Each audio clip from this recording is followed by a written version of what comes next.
Yes की toxic action और violence प्रधान film है, लिहाजा इस जॉनर में यह फिल्म दर्शकों का मनोरंजन करने में कितनी कामयाब हो पाएगी, इसके क्राफ्ट को समझने की कोशिश करते हैं। वायलेंस और एक्शन पिछले कुछ सालों से हमारी फिल्मों का प्रमुख विषय बन गया है। गीतू मोहनदास के निर्देशन में आई करीब 3.25 घंटे की टॉक्सिक में वो वायलेंस बेशक अब नेक्स्ट लेवल का है, लेकिन उसकी वजह क्या है और वो कितने तार्किक हैं, इसे भी परखा जाना चाहिए। फिल्म की सफलता इसी में निहित है। टॉक्सिक रिलीज से पहले ही विवादों में रही है। कियारा के तबाही गाने के अलावा यस के खूंखार लुक को देखकर दर्शकों ने क्यास लगा लिया था कि फिल्म में वायलेंस और अनैतिक संबंधों के चौंकाने वाले नजारे हो सकते हैं। लेकिन जब हम फिल्म देखने बैठते हैं तो इसके अनेक सीन हमारी कल्पना को भी झकझोर देते हैं। कौन किरदार कब और किसको कैसे मार देगा या हाथ या गर्दन काट देगा, ये समझ से परे लगता है। फिल्म में बेतहाशा हिंसा के ढेर सारे अकल्पनीय सीन रचे गए हैं। अनैतिक संबंध भी भरपूर दिखाए गए हैं। कुछ लोगों को टॉक्सिक टॉर्चर करने वाली लग सकती है, लेकिन इससे इनकार नहीं किया जा सकता कि खून से लथपथ कहानी में रिश्तों की संवेदना कहीं न कहीं दबी हुई दिखती है। खतरनाक हिंसा की बुनियाद में जिसकी तलाश एक अहम मुद्दा है। टॉक्सिक की कहानी में गोवा की पृष्ठभूमि है। आजादी से पहले का भी बैकड्रॉप है। देश को अंग्रेजों से तो आजादी मिल गई, लेकिन गोवा अब भी पुर्तगालियों के कब्जे में है और गोवा अनेक प्रकार के अनैतिक धंधों का गैर कानूनी अड्डा बना हुआ है। ड्रग तस्करी, कैसीनो, अवैध शराब, सिगार, देह व्यापार और मार काट का मंजर है। जुर्म के इसी परिवेश में मुख्य किरदार राया यानी यस पला बड़ा है। ऐसे में उसके किरदार के मिजाज से हम और क्या उम्मीद कर सकते हैं। वो साधु तो हो ही नहीं सकता, गैंगस्टर ही बन सकता है। फिल्म में यस का एक डायलॉग है, उसकी मदर टंग वायलेंस है, जो कि उसके लिए यूनिवर्सल लैंग्वेज है, यानी उसकी मातृभाषा हिंसा है और यही उसकी जुबान है। उसे सिर्फ और सिर्फ गोली, गाली, चाकू और बंदूक की भाषा आती है। वो मारना काटना जानता है क्योंकि उसने बचपन से यही सब कुछ देखा है। वो अनैतिक संबंध बनाना भी जानता है क्योंकि उसने बचपन में यही सब कुछ देखा है।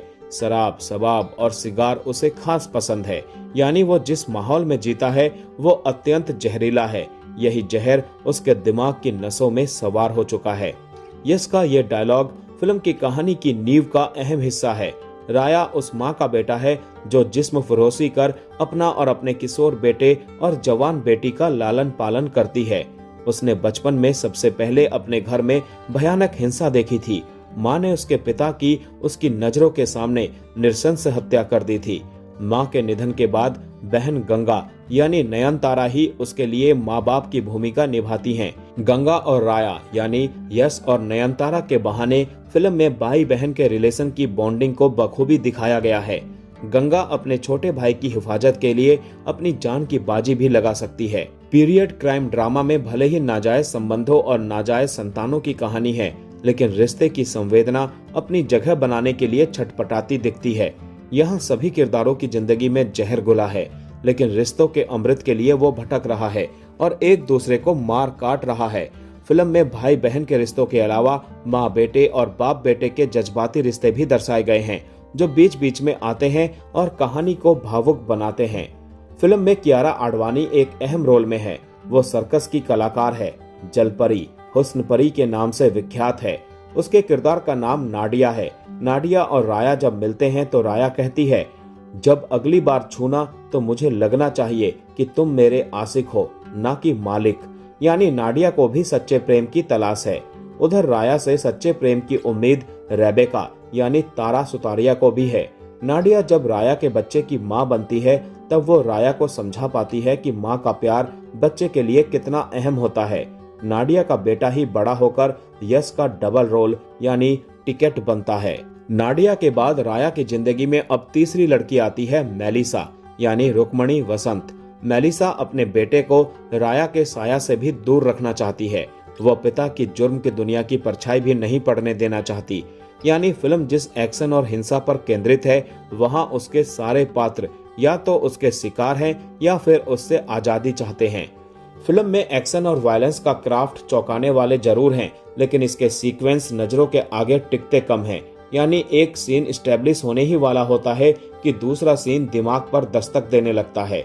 और इससे तारतम्यता भंग होती है। लेकिन एक्शन और एक्टिंग में यश की परफॉर्मेंस प्रशंसनीय है। बाप बेटे के डबल रोल में यश चौंकाते हैं। जिन दर्शकों ने केजीएफ देखी है उन्हें टॉक्सिक के यश के एक्शन को भी देखने में आनंद आएगा। यश की स्टाइलिश अपीयरेंस में आकर्षण है, लेकिन बार बार सिगार पीना बहुत बनावटी लगता है और यही बनावटीपन फिल्म के डायलॉग्स में भी है। हिंदी डब की भाषा तो अच्छी है, लेकिन सिंक आउट साफ नजर आता है और संवाद अदायगी में बहुत नाटकीयता दिखती है। ऐसा लगता है रंगमंच पर नाटक देख रहे हैं। यश के अभिनय के अलावा फिल्म की पांचों अभिनेत्रियों में कियारा आडवाणी का पलड़ा सब पर भारी है।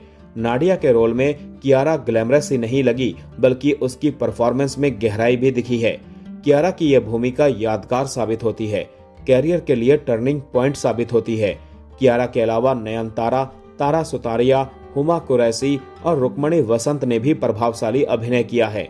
अब देखना ये होगा कि करीब 500 करोड़ के भारी भरकम रकम से बनी यह फिल्म बॉक्स ऑफिस पर कितना कलेक्शन कर पाती है।